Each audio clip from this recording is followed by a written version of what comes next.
Hi, everybody. 5 years ago, after the worst financial crisis in decades, we passed historic Wall Street reform to end the era of bailouts and too big to fail.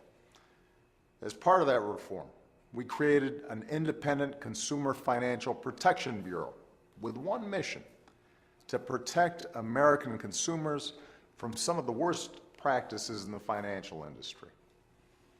They've already put $5 billion back in the pockets of more than 15 million families.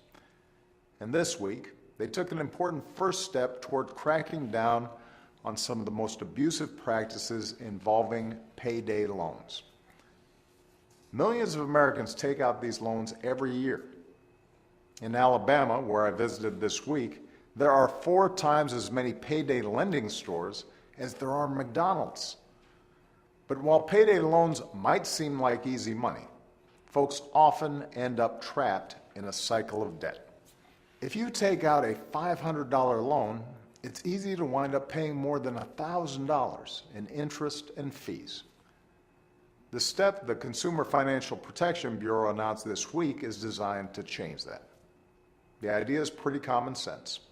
If you're a payday lender preparing to give a loan, you should make sure that the borrower can afford to pay it back first. As Americans, we believe there's nothing wrong with making a profit, but there is something wrong with making that profit by trapping hardworking men and women in a vicious cycle of debt. Protecting working Americans' paychecks shouldn't be a partisan issue. But the budget Republicans unveiled last week would make it harder, not easier, to crack down on financial fraud and abuse. And this week, when Republicans rolled out their next economic idea, it had nothing to do with the middle class. It was a new, more than $250 billion tax cut for the top 1/10 of the top 1% of Americans. That would mean handing out an average tax cut of $4 million a year to just 4,000 Americans per year, and leaving the rest of the country to pay for it. I don't think our top economic priority should be helping a tiny number of Americans who are already doing extraordinarily well and asking everybody else to foot the bill. I think our top priority should be helping everybody who works hard get ahead.